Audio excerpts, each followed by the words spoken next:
With me I have Franco Spoto. He's been on our show before. Got a wonderful voice. Oh, he's just wonderful. It's wonderful. You do. Where'd it come from? Thank you. Was it the cosmos? nature's gift? Yeah, it was nature's gift, and I found it after a lot of experimenting. Yeah. You teach. I do teach. Teach music. I basically retired. I'll do benefits and the occasional performance, but after literally 50 years on stage, I've decided to. Yeah, and you've been, was Lincoln Center, where have you been? I mean, because I read your resume and it's like. I started out in Stock on Cape Cod Yeah. in 1965. When I was the romantic tenor, and the comic baritone was a guy who's gone on to a little more success than I, or notoriety anyway. His name was John Lithgow. Oh, okay. But and then Oberlin and Juilliard, and a debut with Bernstein and the New York Philharmonic in Beethoven's opera Fidelio. So you do opera? You do show tunes? Yes. People say, "What do you sing?" I say, "It depends on the phone call." It's and Italian, you are wonderful with Italian music. Thank you. All my life, since I was an early teen, since 13 or 14, and I heard Jussi Björling and Mario Lanza, I thought, how does a human voice produce a sound like that? And basically what I've been doing all my life is trying to find the answer to that question. And I've used performance as sort of my laboratory. And Thomas Edison, I've had some performances I'd like back. But Thomas Edison was asked by a reporter once, why do you continue your quest for a light bulb when everyone knows it can't be done, and you've failed more than 5,000 times, it's written. He said, I haven't failed more than 5,000 times. I have identified 5,000 ways it doesn't work. But isn't that the truth, though? You learn from your mistakes. You really do learn from your mistakes. If your mind is in the game, you do. Yeah. Otherwise, you just continue your path. No, I'm not going to do that again. So he's written a book called Singing, Nature's Gift to You. Yes. What would I get from that book? This is a book about developing awareness of yourself as a physical melodic instrument, which you then play with your imagination. If you're going to, Ben played the guitar. He picked up the guitar. You can tune it, you can hold it, you can feel it, you see it. There it is. And then you learn to play it. What does your voice look like? What does it feel like? I don't even know. If you wanted to sing, how would you go about that? And so I help people. That's what my life's work's been about. And this book was actually started as a vehicle for my students between lessons to not take too many steps backward, and developed into something much bigger. But it's the awareness factor. Now, David Lewis talked about a level of consciousness where he didn't use these words, but I think that he was saying that you allow the feelings and the pictures. That's how animals communicate. That's him. With pictures. You can say, I wonder if the dog would like to go out, in Swahili, in German, in English, it doesn't matter the language. Before you finish the sentence, the dog is perked up and ready to go out. Why is that? The dog saw a picture that your words created by your subconscious mind. You're always creating pictures. The dog saw the picture and knew it wanted to go out. Or wanted to go out then. So can I imagine that I'm a good singer? You can imagine your voice at work. For instance, if I said to you, let's have a little short one here. If I said to you, in yourself, imagine yourself as hollow from your head to your hips, okay? Can you do that? Got that? Yeah. Okay. Now imagine, hard to get my heart imagine that reverberating in there, and become aware of yourself. Reverberating in that hollowness is a sound. Pick a vowel, pick a pitch, doesn't matter. But hear it as though you were standing in a cathedral and hearing this sound reverberating. Do that. No, don't make it. I don't want to hear it. Only you hear it. Only I hear it. Okay. Okay, I hear it. Now, take a look at your body. Let it go. Now hear it again. Let it go. Oh, it's gotten bigger. Everything. You expand, your body becomes a musical instrument. It feels like it got bigger. Yeah, that's just the beginning. No, it worked. That's the important point about that book. It works. Yeah, it did. I could feel it happen just as he said it. Yeah. You know, it did. And so you become aware of that. Your body literally teaches you what it feels like.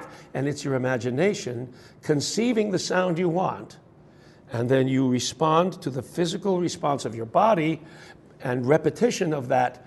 And all of a sudden, when you go out to sing, you can just be a communicator. You don't have to think about, am I going to get that note today? Is my voice here today? Is it not here today? What's happening?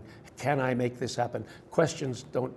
They don't even exist You anymore. are self-aware, and awareness overcomes self-consciousness. Can anybody sing?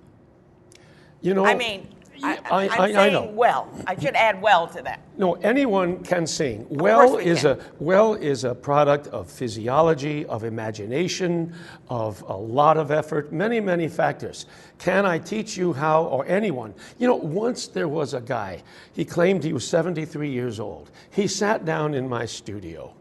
And he said, since I was an infant, since I was very young anyway, preschool, I was told I can't sing. can't sing. You don't sing. Go stand in the back. Yeah. He said, can you teach me how to sing in 2 minutes?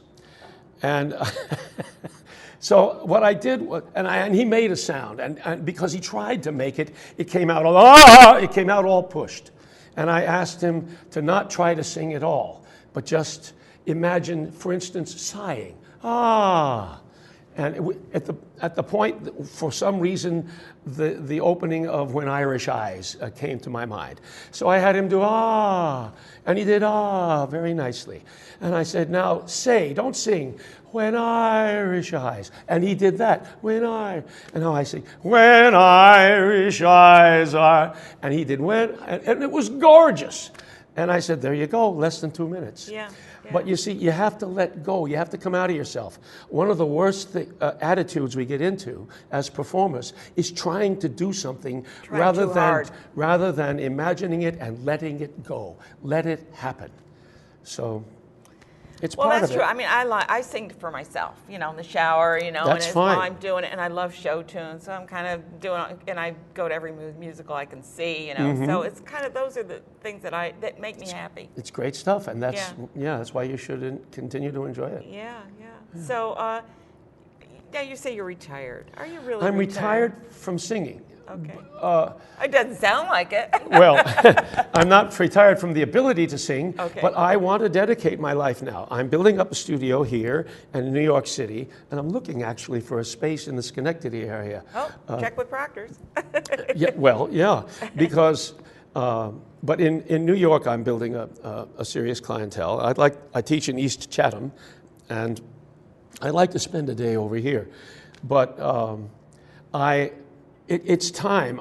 I have accomplished what I've spent my life learning. I've made the light bulb. It works. And I want to help because there are so many misconceptions about singing. There are misconceptions about the use of the breath.